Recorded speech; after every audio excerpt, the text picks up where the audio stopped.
안녕하십니까 성도 여러분. 오늘 아침까지도 날씨가 쾌청했는데 드디어 소나기가 쏟아지는 걸 보니까 우리 충청 앞에 늦은 비 성령의 소나기가 곧 쏟아질 것 같습니다. 정말 시간마다 또 오늘 안실학교 시간을 통해서도 이렇게 큰 은혜를 주시는 또 하나님께 영광 돌리고 준비하신 모든 분들에게 하나님의 축복이 넘치기를 간절히 기원합니다. 오늘 우리가 이 시간에 또 함께 관계 중심의 사역 원리라고 하는 주제를 가지고 함께 은혜를 나누고자 합니다. 자, 우리가 교회 성장을 다 고민하고 함께 또 꿈을 꾸고 있는데 이 교회 성장을 위해서는 우리가 두 가지 방식 중에 하나를 따를 수 있습니다. 하나는 모델 방식이에요. 어떤 교회가 잘 하더라 그러면 우리는 그걸 그대로 모방을 해서 새로운 똑같은 교회를 만들어 보려고 시도하는 경우가 있습니다. 이걸 가리켜서 우리는 모델 방식이라고 하는데 또 하나의 방식이 있습니다. 그것은 뭐냐면은 원리 방식입니다. 성장하는 교회들은 왜 성장하는가? 그 원리들을 다 따서 그걸 우리 형편에 맞게 응용을 해보는 것입니다. 자, 그런데 이렇게 했을 때 어떤 것이 과연 B와 같은 모델이 더 잘 나올 수 있는 확률이 높을까? 위에 것입니까? 아래 것입니까? 아래 것이에요. 왜냐하면은 어떤 지역에서 A 교회가 잘 되더라고 했는데 거기하고 우리 형편은 다를 수 있죠? 지역사회가 다르고 우리 또 교회 구성원이 다르고 여러 환경적으로 다르기 때문에 그 방식을 그대로 접목했다가는 안 맞는 그런 경우가 있을 수 있습니다. 그래서 성장하는 교회들은 어떤 원리에 따라서 하고 있는지 원리를 우리가 알게 되면 우리 교회 형편에 맞게 응용할 수가 있겠죠, 그죠? 그렇게 되면 환경이 어떠하든지 상관없이 그 교회는 틀림없이 성장할 수밖에 없는 것입니다. 그래서 오늘 또 하나의 원리, 관계 중심의 사역 원리라고 하는 것을 좀 살펴보고자 합니다. 마태복음 13장에 보면 예수님께서 씨 뿌리는 자의 비유를 말씀하셨는데 그 비유 가운데 4개의 토양이 나옵니다. 밭이 4종류가 나와요. 하나는 길가밭, 딱딱하게 다져져서 씨가 내려가지 못하고 뿌리를 못 내리고 새들이 와서 쪼아 먹었다 그랬고, 두 번째 밭은 뭐였습니까? 돌밭이었어요. 뿌리가 어느 정도 내려가다 돌에 부딪히니까 더 이상 못 내려가고 말라 죽었다 그랬습니다. 자, 세 번째 밭은 어떤 밭인가요? 땅은 괜찮아요.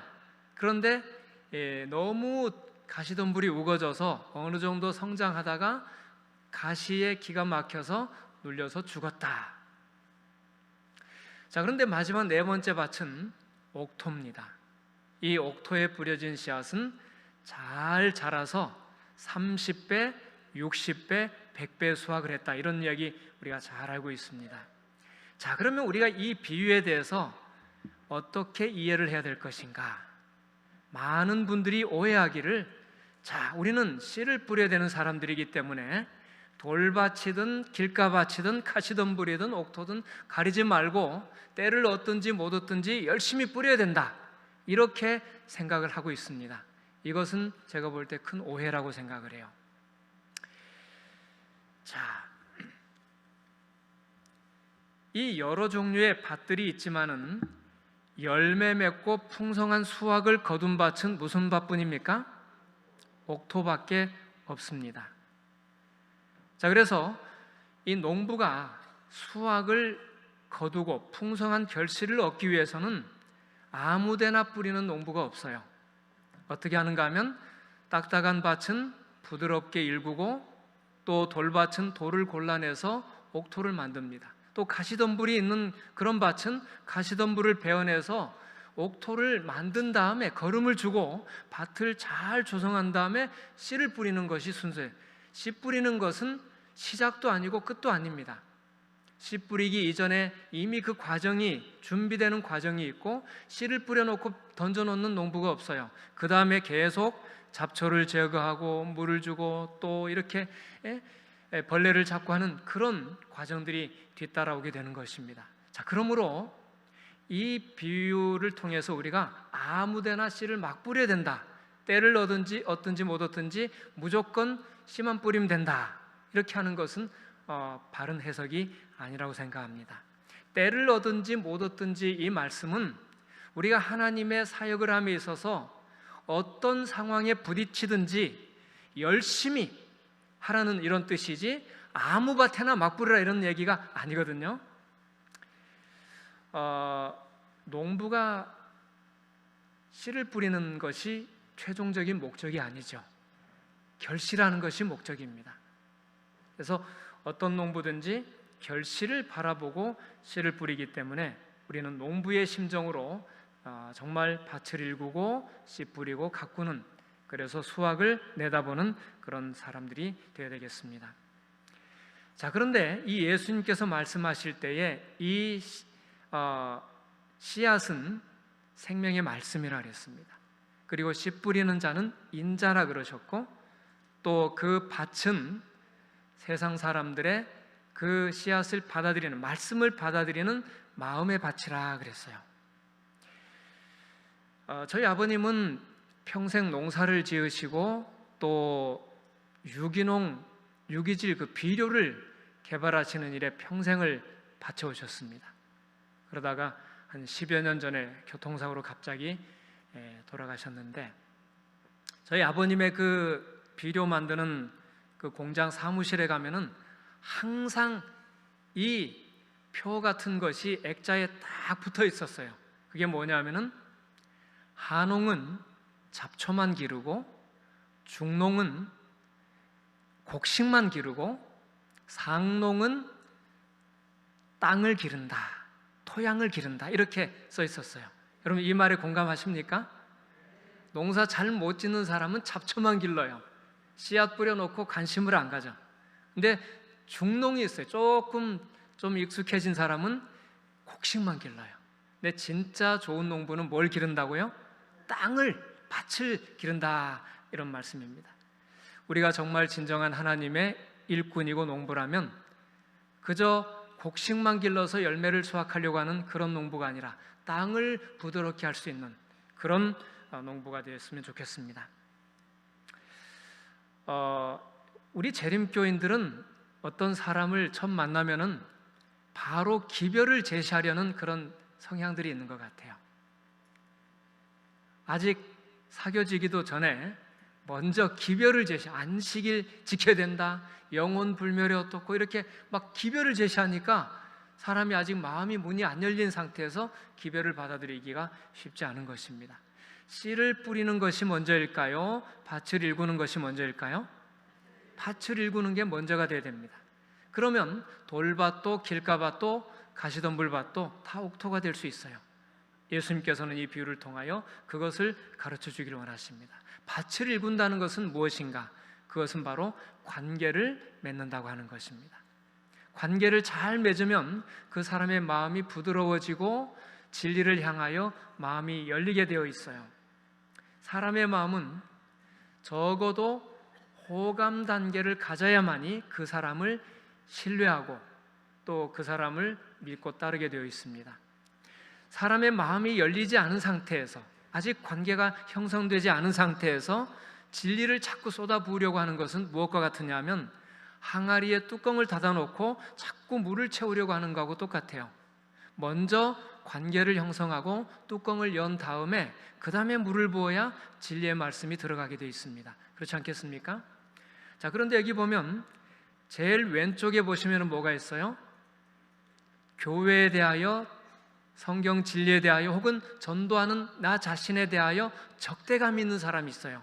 그 사람에게 100번 1000번 얘기해 보세요. 받아들이는지. 절대 받아들일 수가 없습니다. 근데 적대는 안 하더라도 반대하는 분들이 있어요.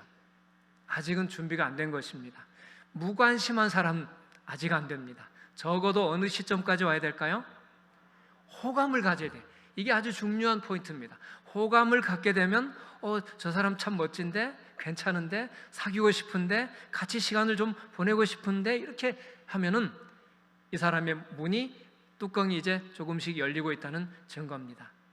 거기에 더 나아가서 관심을 가지고 또 열망을 하게 되고 마침내 이 사람을 완전히 내 사람으로 받아들이고 덩달아서 이 사람이 제시하는 진리의 말씀 또 하나님의 이 복음을 받아들이게 되는 것입니다. 자, 그러므로 우리는 무조건 항아리에 물을 부으려고 하지 말고 지금 뚜껑이 열렸나 안 열렸나 이걸 확인하고 이 사람의 마음의 상태를 잘 진단한 다음에 시기를 잘 판단하는 것이 옳겠습니다. 예수 그리스도의 방법만이 참 성공을 거둘 수 있다 그랬죠. 예수님이 어떻게 하셨습니까? 구주께서는 사람들의 유익을 소원하는 분으로서 그들과 섞이셨다. 그분께서는 그들에 대한 당신의 동정심을 보여주시고 그들의 필요를 따라 봉사하시고 그들의 신임을 얻으셨다. 그 후에 그분께서는 그들에게 나를 따라오라고 명령하셨다. 자, 여기에서 이 5단계가 쭉 있는데 이 중에 맨 마지막 단계는 전도입니다. 예수 믿으라는 거예요. 이걸 가리켜서 우리는 기별 또는 전도라 이렇게 말합니다. 그러나 이것을 먼저 하게 되면 아무도 안 받아들여요. 뭘 먼저 해야 됩니까? 관계 형성을 해야 돼요. 신임을 얻어야 됩니다. 그래야만이 마지막 단계인 전도가 먹히는데 우리는 지금까지 전도만 열심히 하면 되는 줄 알고 무조건 기별을 전했어요. 이런 경우에는 그 효과가 떨어집니다. 왜? 관계가 형성되지 않았기 때문에, 마음이 열리지 않았기 때문에. 그러나 간혹 어떤 사람은 너무 절박하기 때문에 이 전도만 해도 듣는 사람들이 있어요. 간혹. 그 한두 명을 가지고 우리는 무조건 이 방법이 옳다고 말할 수는 없는 것입니다.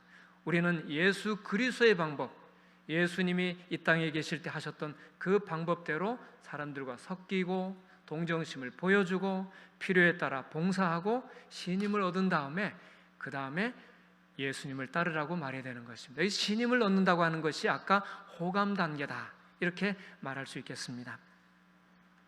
자, 그러면 여러분 질문을 드리겠습니다.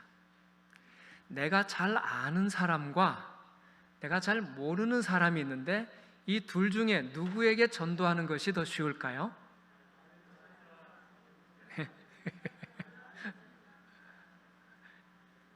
자, 아는 사람이에요? 잘 모르는 사람이에요? 헷갈리십니까? 정답을 말씀드리겠습니다. 정답은 하기 나름이다. 하기 나름인데 이 어느 쪽이 쉬운지 지금부터 설명을 잘 들으시면은 여러분이 정답을 아시게 될 겁니다. 이 선교학자 중에 랄프 윈터라는 사람이 선교의 대상을 이렇게 분류를 했어요. E0라고 하는 게 있는데 E는 여기 이벤젤리즘, 전도의 약자입니다. 자, 이 제로는 누구냐면 재회심과 갱신이 필요한 명목상의 그리스도인들에게 대한 전도입니다. 그러니까 우리 교회 안에도 아직 그냥 이름만 올려놨지 명목상의 그리스도인이 있을 수 있잖아요. 그들에게 회심을 하도록 권하는 것, 이것이 제로예요. 제로. 자, 그러면 이 원은 뭐냐면은 기독교인들의 언어와 관습이 유사한 비기독교인들에 대한 전도. 누구겠습니까? 문화가 같아요, 달라요?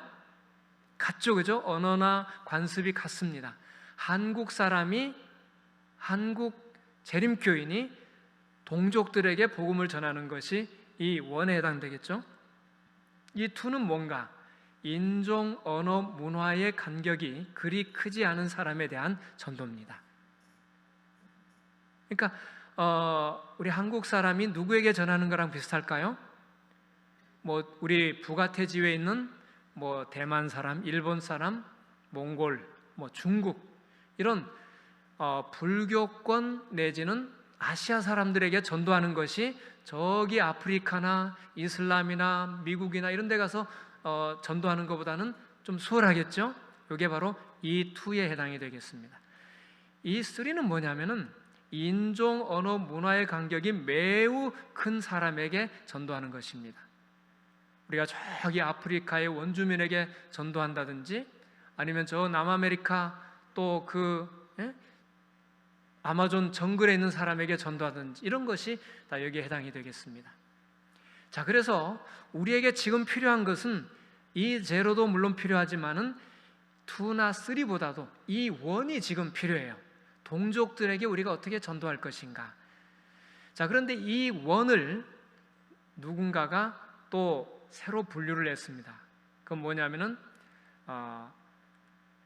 동일 문화권에 있는 사람을 어떻게 전도할지 이 1을 다시 또 세분화한 사람이 있습니다. 조지 헌터라는 또 다른 학자인데, 이 1A는 뭐냐 하면은 같은 동족인데 전도자와 동일한 문화와 하위 문화에 속한 사람들에게 전도하는 거라 그랬어요.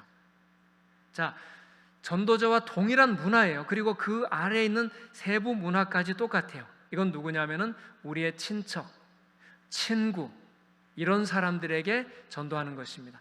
얼굴도 서로 알고 밥 먹자고 전화하면 금방 나올 수 있는 이런 사람들이 E1A에 해당이 되겠습니다. 그럼 E1B는 어떤 사람이냐 하면 전도자와 유사하긴 하지만은 절친하지는 않은 친구들에게 전도하는 것입니다. 졸업한 지 한 20년 지나서 얼굴을 잘 잊어버릴 것 같은 이런 사람들에게 우리가 시조나 가정과 건강을 보낸다면은 E1B에 해당이 되겠죠. 또 절친하진 않지만은 그래도 직장 동료라든지 사회적, 경제적 수준이 비슷하다든지 교육 정도나 또 생활 방식 뭐 여러 가지 이런 것들이 비슷하면 그 사람은 바로 E1B에 해당이 되겠습니다. 자, 그럼 E1C는 뭐냐? 전도자와 동일한 문화를 가졌으나 하위 문화는 다른 사람들에게 전도하는 거예요. 자, 이런 사람들은 이 생활 방식이나 교육 정도나 어떤 그 언어나 또 어떤 그 취미 활동 이런 것이 많이 다릅니다. 예를 들면은 저기 서울 강남에 사는 사람이 여기 서산에 있는 어떤 농부들에게 전도하는 거, 또 반대로 여기 안면도에 어업을 하시는 분이 저기 서울에 있는 대도시의 어떤 아파트에 사시는 분들에게 전도한다든지 이런 것은 좀 하위 문화가 많이 다르지 않겠습니까? 그래서 이 A에서 B, C로 갈수록 점점 더 문화의 간격이 넓어지는 걸 보게 됩니다. 그럼 E1D는 뭐냐 하면은 전도자와 이중적으로 하위 문화가 다른 사람에게 전도하는 거예요. 이중적으로. 예를 들면은 서울의 강남에 사는 부유하신 분이 저기 안산에 사는 외국인 노동자에게 전도하는 것, 문화가 이중적으로 또 다르죠, 그죠? 한국 사람도 아니고 또 외국 노동자예요. 이래서 이 뭐랄까 A에서 D로 갈수록 문화의 간격이 넓어지니까 아무래도 전도하는 것이 훨씬 어렵다. 왜냐하면 관계를 형성하기가 일단 어렵기 때문에 그렇다는 것입니다. 그래서 성경에도 보면은 오직 성령이 너에게 임하시면 너희가 권능을 받고 맨 먼저 어디요? 예루살렘과 온 유대와 사마리아와 땅 끝까지 이르러 내 증인이 되리라 그랬어요. 그래서 먼 데서부터 가까이로 옵니까? 가까이서부터 먼 데로 갑니까? 가까이서부터 먼 데로 가게 되어 있습니다. 그래서 이 가까이 있는 사람, 나와 관계를 맺고 있거나 쉽게 맺을 수 있는 사람은 수용성이 훨씬 높기 때문에 거기서부터 출발하라는 것입니다. 자, 그러면 이쯤 말씀드리면 아까 처음에 던졌던 질문, 아는 사람과 모르는 사람 어느 쪽이 쉬운지 여러분 답을 찾으셨습니까? 예, 아는 사람 전도하는 것이 훨씬 쉽다고 하는 것입니다. 그런데 지금까지 우리는 어딘가에 있을 X라는 사람에게 복음을 전하도록 훈련받아 왔다. 하지만 X라는 사람과는 기존에 형성되어 있는 관계가 전혀 없다. 신약에서 제시하는 삶의 방식 전도는 X라는 사람으로부터 시작하지 않는다. 이미 형성되어 있는 관계를 통해 이루어졌다. 그렇죠. 아는 사람으로부터 점점 모르는 사람에게로 퍼져나가는 것이 이게 원리라고 하는 것입니다. 예수님의 제자들도 자세히 보면은 이 원리를 따른 것을 볼 수 있습니다. 여기 시대소망에 보면 그리스도 교회의 기초는 요한, 안드레, 시몬 그리고 빌립과 나다나엘을 부름으로 시작되었다. 여기서 요한은 침례자 요한입니다. 요한은 자기 제자 중 2명을 그리스도께로 인도하였다. 이 2명이 누굴까요? 요한과 안드레입니다. 그런 다음 그 중 하나인 안드레가 그의 형제를 찾아가 구주께로 인도하였다. 누굴까요? 베드로죠, 그죠? 그리고 빌립은 같은 동네 삽니다. 이 요한, 안드레 다 같은 동네에 살아요. 빌립도. 빌립은 부름을 받자 나다나엘을 찾으러 나갔다. 나다나엘은 빌립의 친구입니다. 우리는 이러한 신뢰에서 우리의 인척과 친구와 이웃에게 직접적인 호소를 하는 개인적 노력의 중요성을 배워야 한다. 자, 그러므로 우리는 저 멀리 X라는 잘 모르는 누군가의 미지의 사람에게 전도하기 위해서 갈 것이 아니고 1차적으로는 누구에게? 아는 사람. 이것이 성경의 전도의 원리라고 하는 것입니다. 예수께서는 이 12를 내어 보내시며 명하여 가라사대 이방인의 길로도 가지 말고 사마리아인의 고을에도 들어가지 말고 차라리 이스라엘 집에 잃어버린 양에게로 가라. 예수님의 이 12제자들은 다 누구예요? 유대인들이에요. 그래서 이방인의 길에도 가지 말고 저 사마리아 북방 이스라엘도 가지 말고 먼저 너희 이스라엘에 잃어버린 양에게로 가라 그랬습니다. 자, 이렇게 아는 사람에게 전도하는 것이 왜 쉬운지 심리학적으로 또 원리적으로 우리가 좀 따져볼 필요 있는데 영상을 좀 하나 보겠습니다. 사운드 좀 부탁드립니다.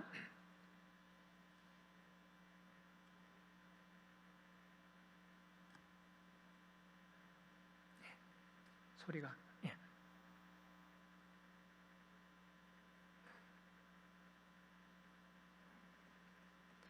자, 제가 그냥 설명으로 드릴게요. 자, 여기 보면 이 사람이 닮았어요, 그죠?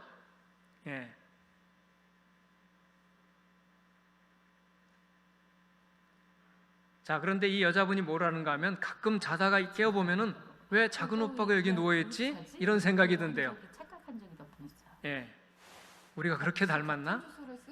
근데 이 여자분이 뭐라는가 하면 사람들이 두 얼굴만 보고 남매냐고 이런 것 때문에 좀 좋아하게 됐나? 뭐 이런 걸 한번 생각하게 되긴 하더라고요. 그러니까 편안한 느낌 이런 걸 받았던 것도 닮아서 그런 건가? 부부인데 닮았죠. 이들 너무? 부부는 눈, 코, 입, 얼굴의 조화 등 40여 가지의 조건을 비교 분석한 결과 실제로도 많이 닮은 것으로 나타났는데요. 왜 배우자감으로 닮은 꼴을 선택하는 걸까요? 유사하다라고 하면 우리가 가치관이라든가 뭐 사회 경제적 지위라든가 또는 뭐 종교라든가 이런 것들이 나하고 비슷할 가능성이 높다라고 생각을 할 수가 있고, 그런 사람들을 대하게 되면 나를 지지해주고 나랑 생각이 같으니까 의견 교환도 쉽고 그래서 좋을 수 있는데, 어떤 사람을 즉각 봤을 때는 그런 속성들을 다 가지고 있는지를 정확하게 판단하기 어려우니까 우리가 외모적으로라도 비슷하면 왠지 그런 속성들을 많이 공유할 것 같고 그래서 끌린다라고 말씀을 드릴 수가 있을 것 같습니다. 네, 동질감, 유사성이 있는 사람에게 끌리게 돼 있습니다. 사람은. 그래서 낯선 사람, 잘 모르는 사람, 아직 익숙하지 않은 사람보다는 잘 아는 사람, 나와 닮은 사람, 왠지 나와 좀 뭔가가 비슷한 점이 많은 사람에게 사람은 끌리게 돼 있기 때문에 우리는 가까운 데서로부터 점점 멀리 전도의 범위를 넓혀나가는 것이 옳다는 것입니다. 자, 그래서 오이코스 전도라는 말이 있잖아요, 그죠? 오이코스라는 것은 헬라어로 집, 가족, 가정 이런 뜻입니다. 그래서 그리스도께서는 처음에 소수의 사람들을 선택하시고 그들에게 당신을 따르라고 요구하셨다. 그 다음에 그들이 나가서 친척과 친구들을 찾아 그들을 그리스도께로 데려왔다. 이것이 바로 우리가 실천해야 할 방법이다 그랬어요. 그래서 우리가 이 전도의 원리를 정확히 알면 어디에서 출발해야 될지, 누구로부터 시작해야 될지를 잘 알게 되는 것입니다. 얼마 전 그 대총회에서 사람들이 어떤 경로를 통하여 재림교인이 됐는가를 조사해 보니까 가장 많이 재림교인 된 경로가 재림 신자의 가정에서 자란 사람들이 제일 많아요. 왜 그렇습니까? 가족 전도가 제일 쉽기 때문에. 그 다음에는 친척의 영향, 친구의 영향, 전도 집회, 또 스스로 성경 연구하고 온 사람도 있지만 이건 아주 극소수입니다. 자, 그래서 우리는 어떻게 시작을 해야 되는지 이제 원리를 알게 됐습니다. 복음은 언제나 관계의 선을 따라 움직인다. 예루살렘, 유대, 사마리아와 땅끝. 복음은 밖으로 퍼져나가는 파도처럼 관계의 선을 따라 움직인다. 우리가 연못에 돌멩이를 이렇게 던지면은 파문이 쫙 일어나서 퍼져나가잖아요. 절대로 밖에서부터 안으로 들어오는 그런 파문은 없습니다. 항상 안에서부터 밖으로 나가. 이게 전도 원리입니다. 그러므로 이 관계의 선을 우리가 잘 좀 생각해 볼 필요가 있습니다. 자, 여러분, 이 관계의 선의 한 중심에는 누가 있을까요? 나 자신이 있습니다. 그 바로 가까운 원에는 누가 있습니까? 직계 가족이 있죠. 그 밖에는 친지, 친구, 이웃 동료, 아는 지인, 그리고 맨 끝에 잘 모르는 X라는 사람이 있는데, 지금까지 우리가 배운 전도 방식은 저기를 가라는 거예요. 자꾸 X라는 사람에게 가서 전도해라, 모르는 사람에게 전도지 돌려라. 이게 이제 원리였어요. 그러나 그것이 전혀 뭐 성과가 없는 것은 아니지만 성과가 있을 수 있습니다. 그러나 성경적인 전도의 원리는 아는 사람으로부터, 관계를 점점 맺은 사람으로부터 확대해 나가는 것이 옳다고 하는 것입니다. 자, 그러면 또 하나의 질문이 있죠. 왜 아는 사람에게 전도하는 게 어려울까? 여러분, 아는 사람에게 전도 많이 해보셨잖아요? 근데 이게 왜 어려울까? 아는 사람에게 전도하는 것은 기존의 관계가 형성되어 있기 때문에 쉽지만 오히려 어렵게 느껴지는 까닭은 무엇일까? 그것은 좋은 관계를 맺지 못하고 있기 때문이다. 관계를 맺고는 있는데 무슨 관계가 아니에요? 좋은 관계가 아니에요. 그러므로 전도의 출발점 뭐냐면은 가까운 사람과 좋은 관계를 맺는 것입니다. 이게 전도의 제1 비결입니다. 자, 제가 한번 좋은 간증을 들었는데 삼육대학교 미화부에 계시는 조모 집사님이 이런 간증을 하시더라고요. 믿지 않는 남편 때문에 한 38년 동안 정말 마음고생도 많이 하고 좀 교회로 데려와 보려고 온갖 것을 다 했는데 다 실패를 했대요. 뭐 짜증도 부려보고 막. 그런데 어느 날 그 교회 장로님이 남편을 섬겨라 그러더래요. 그 말이 우레와 같이 성령님의 음성으로 마음에 확 와서 박혔대요. 어느 날 여지없이 이 남편이 술이 곤드레 만드레 돼가지고 집에 왔을 때 이 집사님이 따뜻한 물을 가지고 여보 앉아봐요, 발을 씻겼답니다. 그랬더니 그 남편이 뭐라 그랬을까요? 아니, 이 여자가 미쳤나, 안 하던 짓을 다 하고 그래? 그러더래요. 그러면서도 발을 쓱 내놓더래요. 그래가지고 하루 이틀 사흘 오랫동안 이렇게 하니까 이 남편이 감동을 받아가지고 점점 술도 끊게 되고, 또 원래 그 바닷가에 살던 분이라 고기를 그렇게 좋아했답니다. 고기도 점점 줄이고, 그러더니 마침내 어느 날 양복을 딱 입고 안칠 아침에 벌써 저기 여보 왜 그래? 그랬더니 빨리 교회 가야지 그러더래요.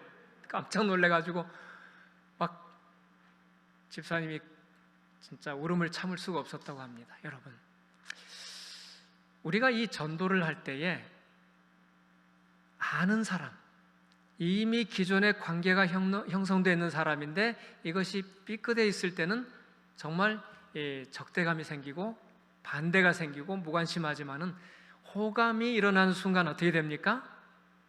마음이 활짝 열리고 그 사람에 대하여 따르고 싶은 마음이 생기는 것입니다. 그것이 그 대상이 배우자든 부모님이든 자녀든 다 원리는 똑같습니다.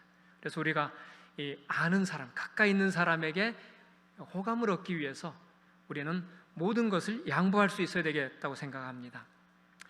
이 사도 바울을 보면은 우리가 그 원리를 얼마나 철저히 따랐는지를 보게 됩니다. 사도 바울은 복음을 전하기 위해서 나머지 모든 것들은 다 양보했어요. 보십시오. 고린도전서 9장입니다. 내가 모든 사람에게 자유하였으나 스스로 모든 사람에게 종이 된 것은 더 많은 사람을 얻고자 함이라. 유대인들에게는 내가 유대인과 같이 된 것은 유대인들을 얻고자 하며 율법 아래에 있는 자들에게는 내가 율법 아래 있지 아니하나 율법 아래에 있는 자같이 된 것은 율법 아래에 있는 자들을 얻고자 하며 율법 없는 자에게는 내가 하나님께는 율법 없는 자가 아니요 도리어 그리스도의 율법 아래에 있는 자나 율법 없는 자와 같이 된 것은 율법 없는 자들을 얻고자 함이라. 사도 바울은 철저히 그들과 동질감을 느끼게 하기 위해서 진리의 말씀 외에는 모든 것을 다 양보하고 그들에게 맞췄습니다. 율법 없는 자들에게는 율법 없는 자처럼 다가가고 율법을 또 고수하는 자들에게는 율법 없이 자유로운 사람이지만은 또 율법 있는 자처럼 그렇게 했어요. 그랬기 때문에 그가 위대한 전도자가 될 수 있었던 것입니다. 우리가 사역을 한다는 것도 마찬가지예요. 사역을 한다는 것은 너희들이 내게로 와라가 아니고 내가 당신들에게로 가겠습니다 하는 거예요. 나의 기득권을 포기하고 그들에게 먼저 다가가서 섬기는 것입니다. 그래서 사람들의 필요를 찾아서 섬기는 것, 이것이 바로 사역입니다. 자, 여기 목록을 보시면 무수히 많은 사역의 종류들이 있죠. 이게 바로 아웃리치 미니스트리입니다. 밖으로 나가는 사역의 목록이 이렇게 많아요. 칸이 없어서 이 정도만 썼는데 윌로우 크릭 교회는 몇 개가 있다 그랬습니까? 4,300개. 그러니까 우리는 그냥 목록이 많이 있다는 것만 아시면 되겠어요. 그 다음에 이거는 밖으로 나가는 것이고 교회 안에도 사역이 있을 수 있을까요? 어제 우리 유성교도 보니까 성경연구사역팀, 새신자 양육, 또 예언의 신 읽기 뭐 등등 교회 안에도 양육 사역이 있습니다. 이걸 널처링 미니스트리라 그래요. 아웃리치가 있고 널처링이 있습니다. 그 다음에 또 관리하는 그룹들이 있는데 이거는 사람을 관리하고 또 뭘 관리합니까? 건물도 관리하고 관리해야 될 것을 다 관리하는데 관리가 잘 됩니까? 안 됩니까? 사람 관리가 잘 안 되는 경향이 많아요. 뭐 구도자 관리, 또 오랫동안 교회 안 나오시는 이른 양 관리, 또 구도자도 좀 이렇게 구분을 해서 분류를 해가지고 이 사람은 바로 익을 수 있는 토마토구나, 이 사람은 시간이 좀 오래 걸리겠지만 우리가 어떻게 하면 빨리 익을 수 있겠구나, 이런 것을 우리가 연구를 하면서 관리를 해야 되는데 이 관리하는 것들이 여기 손님 환영 접대 사역팀, 또 이른 양 회복 사역팀, 전화 편지 사역팀, 방문 사역팀, 이런 사역팀들이 다 이런 것에 해당이 되겠습니다. 제가 전에 심호하던 교회에 편지 사역팀이 있었어요. 편지 사역팀은 누구에게 편지하는가 하면 첫째는 이른 양들, 두 번째는 구도자들에게 사역을 하는 것입니다. 이분들은 예배가 딱 끝나면 제일 먼저 뭘 하는가 하면은 식당으로 가서 그 파트락을 가지고 소회의실로 갑니다. 가면 원탁 테이블이 있는데 자기 앉는 지정석이 딱 있어요. 그러면 이제 한 분은 그 방송실에 가서 오늘 설교 CD를 몇 장만 구워주세요 딱 해놓고 이제 프린트를 합니다. 편지가 이미 예문이 여러 개 들어있어요. 그걸 인쇄해가지고 접고 넘기면 그 다음 사람은 집어넣어서 또 풀칠해서 붙이고 그 다음 사람은 주소 쓰고 주소도 라벨이 다 있어요. 이렇게 해가지고 그 다음 사람은 이제 이 사람이 구도자인지 또 이른 양인지 아니면 한 주 처음 빠지신 분인지 이걸 구분해서 넣는 게 또 달라요. 또 시조가 나오거나 가건이 나오는 그 월 말에는 또 그걸 또 집어넣습니다. 이렇게 해서 한 바퀴 쭉 돌면 끝에 가서는 우표까지 딱 붙여져 가지고 바로 우편함에 집어넣으면 되도록 그렇게 되는 것입니다.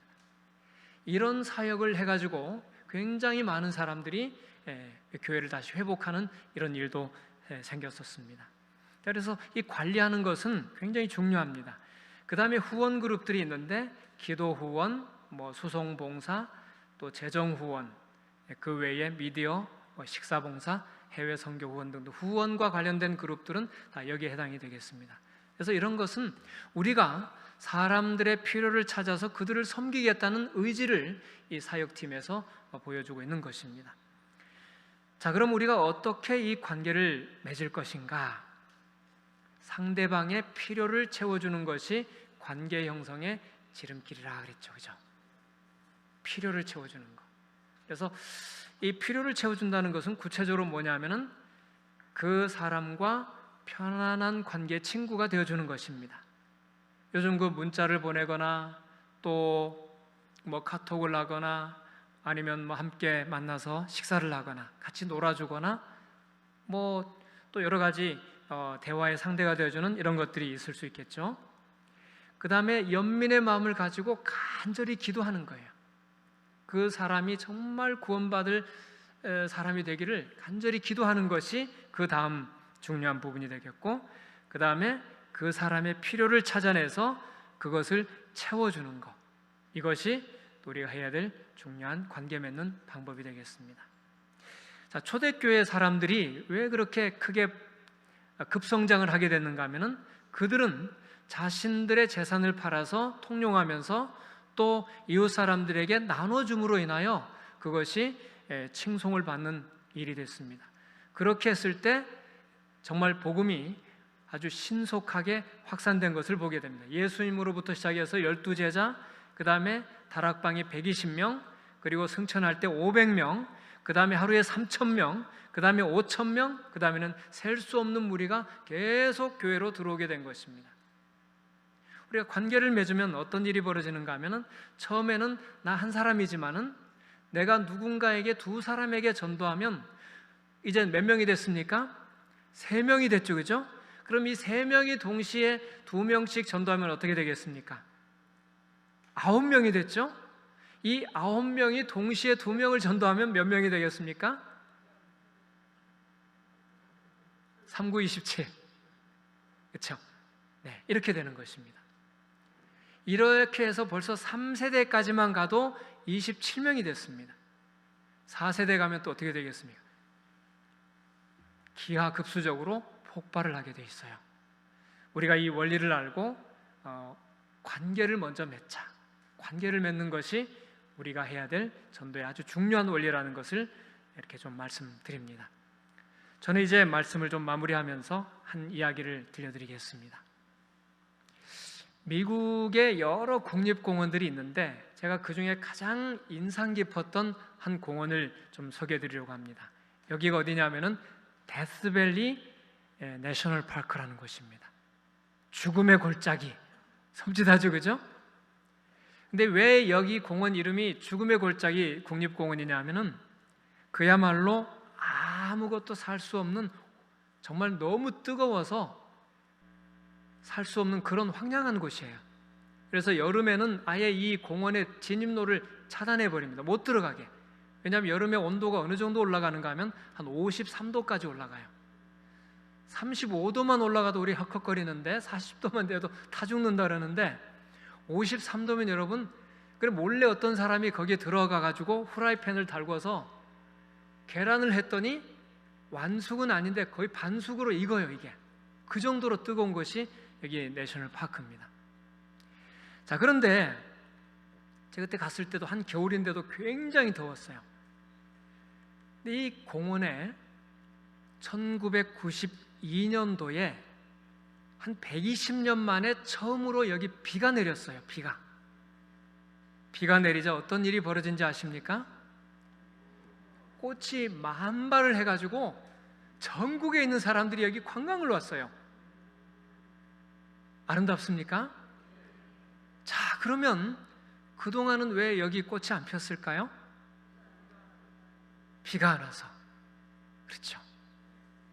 꽃을 피울 수 있는 조건이 갖춰지지 않았기 때문에, 너무 뜨겁다든지 수분이 없다든지 뭔가 토양이 영양분이 없다든가 뭔가 부족하면 꽃을 피울 수가 없습니다. 그렇지만 그 안에는 뭐가 잠재되어 있었습니까? 생명의 씨앗이 있었어요. 우리 충청 화폐는 정말 생명의 씨앗을 아주 듬뿍 잉태한 화폐고 정말 말만 느리지 모든 것이 빠른 그런 화폐인데, 지금 우리가 이 원리를 우리가 다 알았습니다. 원리를 알았으면 이제 뭘 해야 되겠습니까? 실행을 해야 돼요. 그러나 실행하는 것으로 충분하지 않습니다. 뭐가 있어야 되겠습니까? 성령의 늦은 비가 임해야만이 꽃이 피어나게 되어 있습니다. 그러므로 하나님께서 해주실 늦은 비 성령을 하나님께 의탁하는 가운데 우리가 해야 할 바 의무는 충실히 수행해야 된다는 것입니다. 우리는 열심히 우리의 은사에 따라 사역을 하고 우리의 열정을 따라 주님을 섬기게 되면 하나님께서는 늦은 비 성령을 풍성히 부어주셔서 마침내 우리가 큰 외침에 동참하게 되리라고 믿습니다. 자, 여러분 이제 15분까지 토의를 잠깐 좀 하겠습니다. 오늘 토의의 주제는 씨 뿌리는 자의 비유에서 네 종류의 밭은 무엇을 가리키며 어떻게 할 때 풍성한 결실을 기대할 수 있을까요? 이게 첫 번째 질문이고, 두 번째는 영혼을 구원하기 위해서는 성급하게 기별을 전하기 전에 무엇을 먼저 해야 할까요? 여러분의 경험과 또 이런 것 오늘 배운 내용들을 통하여 함께 좀 잠깐 토의하겠습니다. 한 서너 명씩 짝을 지어서 토의하고 기도하고 마치도록 하겠습니다.